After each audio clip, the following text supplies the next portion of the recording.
Brought to you bye रजनीगंधा।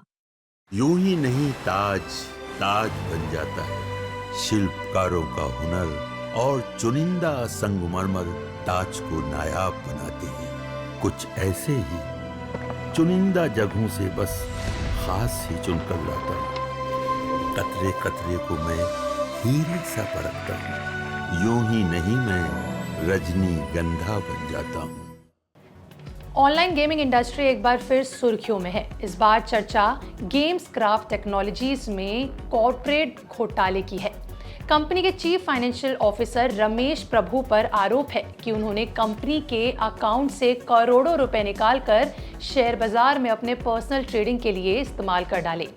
कैसे हुआ ये फ्रॉड, कंपनी को कितना नुकसान हुआ और इसका असर सिर्फ गेम्स क्राफ्ट पर ही नहीं बल्कि पूरे गेमिंग सेक्टर पर क्यों पड़ सकता है, इस वीडियो में पूरी कहानी समझेंगे विस्तार से।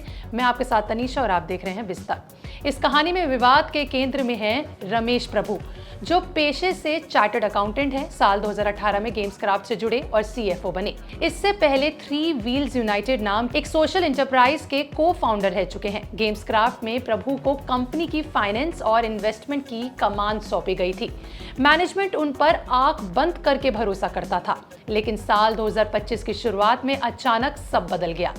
रिपोर्ट्स के मुताबिक बात करें तो कारोबारी साल 2020 से लेकर कारोबारी साल 2025 तक प्रभु ने धीरे धीरे कंपनी के खातों से 231 करोड़ रुपए निकाल लिए।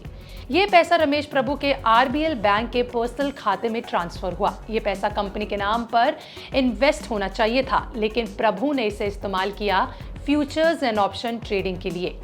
मतलब उन्होंने कंपनी के पैसों से शेयर बाजार में जुआ खेला और हुआ वही जो ऐसे खतरनाक दाव में अक्सर होता है। बड़ी बड़ी बेट्स लगी लेकिन ज्यादातर घाटे में चली गई। इसे कंपनी को लगभग 250 करोड़ रुपए का नुकसान हो गया।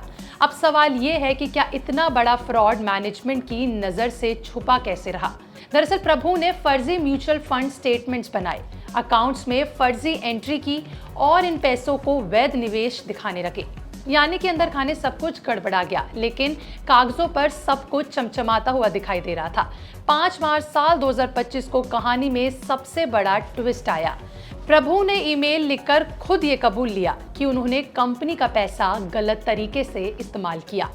इस ईमेल में उन्होंने कहा कि ये काम उन्होंने अकेले किया है, किसी और कर्मचारी का इसमें कोई भी हाथ नहीं है। इसके बाद से वो ऑफिस लौट ही नहीं रहे हैं और आज तक वो लापता हैं। इस मेल के बाद कंपनी ने तुरंत एक इंटरनल ऑडिट कराया और मामला सच निकला।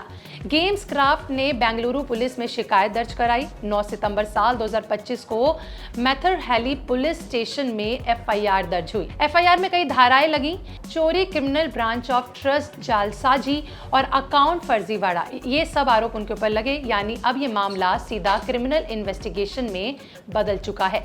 गेम्स क्राफ्ट फ्रॉड सिर्फ 250 करोड़ रुपए की हेराफेरी या फिर एक फ्लैश नहीं बल्कि एक बहुत बड़ी साजिश है। इंडियन स्टार्टअप्स और गेमिंग इकोसिस्टम के लिए एक तरीके की वार्निंग है। गवर्नेंस, प्रोटेस्ट, नियमों को पालन ना करना, इंटरनल कंट्रोल में ना रहना और मजबूती से काम ना करना। बड़ी बड़ी कंपनियां अगर सही से काम नहीं कर पा रही हैं, जो ऑनलाइन स्टार्टअप गेमिंग कंपनीज आजकल निकल कर आ रही हैं, उनका इस तरीके से आगे बढ़ने के लिए ये शॉर्टकट्स लेना क्या सही है? क्या इस तरीके से आगे बढ़ने से क्या लॉन्ग टर्म में वो कंपनियां आगे बढ़ पाएंगी? ये एक बहुत बड़ा सवाल है जिसका जवाब हमारी गवर्नमेंट अभी भी ढूंढ रही है। आपका इस पर क्या कहना है? कमेंट सेक्शन में लिख के जरूर बताएं।